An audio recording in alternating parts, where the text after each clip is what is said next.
گر همه خواهی مسلمان زیستن نیست ممکن جز به قرآن زیستن. بشنو نوای قرآن جانم فدای قرآن، بشنو نوای قرآن جانم فدای قرآن. این کلامی الهی باشد صدای قرآن، این کلامی الهی باشد صدای قرآن.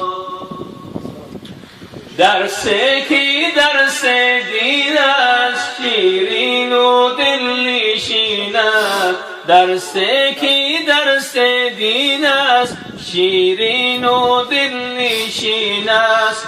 آیین ما همین است برنامه های قرآن. گر ما بخواندیم قرآن از دوزخ یابیم امان، گر ما بخواندیم قرآن از دوزخ یابیم امان. سستی مکن جور جان در دست بگیر تو قرآن. الله